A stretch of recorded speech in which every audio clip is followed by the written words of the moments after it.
Sosmed adalah media dakwah yang sangat ampuh, yang sangat mujarab. Dan pada kesempatan kali ini tidak lupa kita ucapkan jazakumullahu khairan wa jazakumullahu khairan bagi ikhwan-ikhwan, bapak-bapak, ibu-ibu dan akhwat-akhwat yang telah mendukung dakwah melalui sosmed yang mereka punya, di grup-grup mereka atau di Facebook mereka, di Twitter mereka dan lain sebagainya. Dan itulah salah satu fungsi dari sosmed, agar kita mendapatkan pahala dari Allah Subhanahu wa taala. Namun yang ingin saya tekankan, agar kita benar-benar dapat pahala dari dakwah kita di sosmed, bukan justru menjadi bumerang bagi kita. Ada beberapa rambu yang hendaknya kita tekankan. Yang pertama, selektiflah dalam memposting artikel dan selektiflah dalam memilih penulisnya. Jadi kalau kita ingin posting artikel atau ingin posting sebuah ceramah dari seorang ustadz, selektiflah, jangan asal-asalan.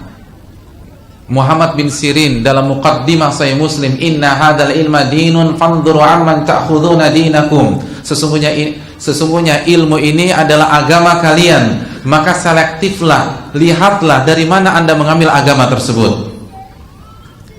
Hanya pihak-pihak yang punya kapasitas dan integritas, secara ilmu dia kuat dan secara akhlak dia baik, itulah yang diambil. Jangan semuanya posting.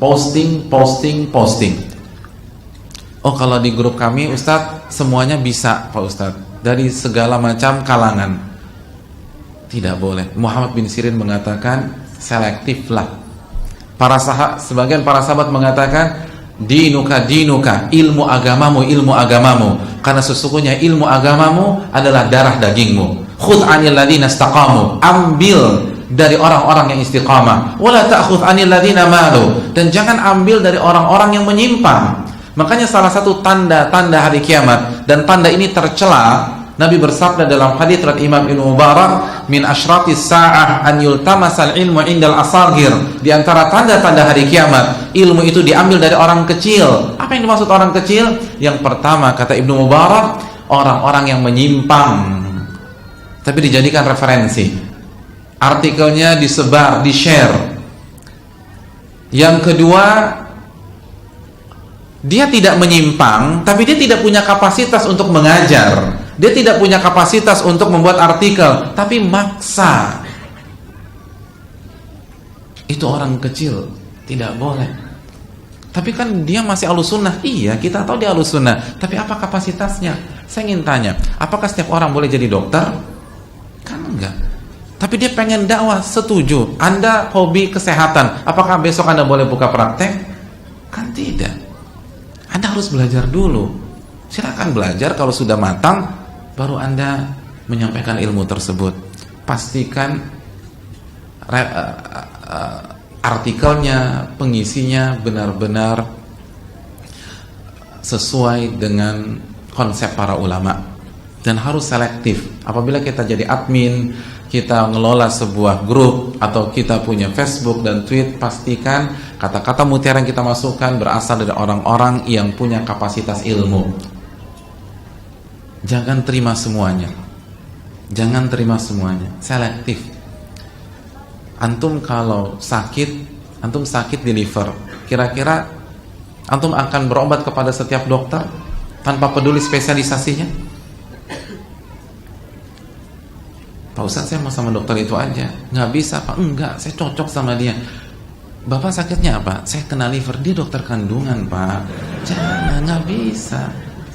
Dia nggak ngerti tentang, dia bukan faknya liver. Begitu juga kalau Anda cocok dengan gaya bicara seseorang, ya sudah, berteman aja dengan dia, tapi jangan dijadikan sebagai sumber ilmu, kecuali dia punya kapasitas.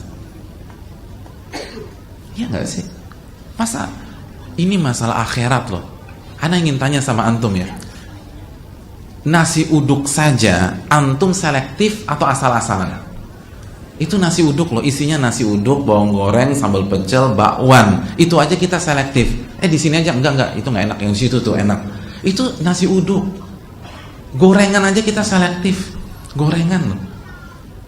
Pecel aja selektif. Ini akhirat nggak selektif. Masalah kubur kita nggak selektif. Mau terima dari semuanya. Selektiflah dalam masalah ini penting. Pastikan, Ustadz saya nggak tahu, tanya kepada ahli ilmu. Kata Al-Imam Nawawi, dan ini juga penjelasan Syekh Satri, salah satu pakar usul fikih yang ada pada saat ini. Kalau kita nggak tahu, tanya dan minta rekomendasi kepada ahli ilmu. Karena rekomendasi itu konsep para ulama. Imam Malik mengatakan, ma'aftaitu hatta syahida alayya annani syahida alayya sab'una aliman annani mu'ahlan lidzalik. Aku nggak berani mengisi kajian atau berfatwa sampai ada 70 ulama yang merekomendasikan saya pantas untuk mengisi kajian atau berfatwa. Itu Imam Malik. Minta rekomendasi dulu. Saya ini pantas nggak sih ini ngisi? Saya pantas nggak sih buat artikel?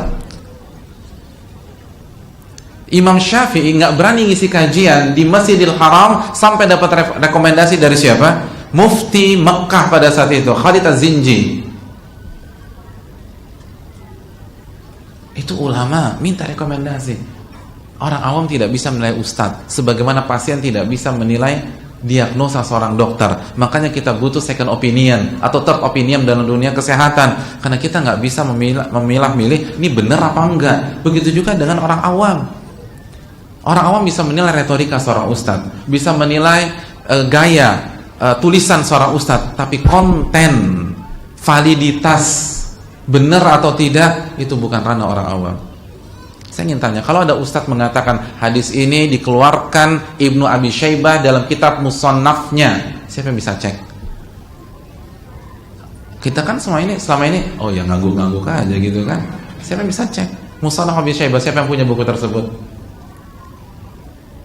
Kalau misalnya khiyarukum fil jahiliyah khirakum fil Islam idza faquhu, sebaik-baik kalian di masa jahiliyah, sebaik-baik kalian akan menjadi orang terbaik di dalam Islam jika dia faqih dan mengamalkan kaedahnya. Hadis ini dikeluarkan diantaranya Ibnu Hibban. Siapa yang bisa cek? Orang awam nggak bisa. Maka minta referensi. Nggak bisa kita nilai kekuatan ilmiah seorang ustadz yang bisa nilai ustadz yang lain. Tanya kepada guru-guru kita yang ilmunya matang dan objektif dan bijak dalam menilai. Wallahu ta'ala bishawab. Jadi pastikan referensi.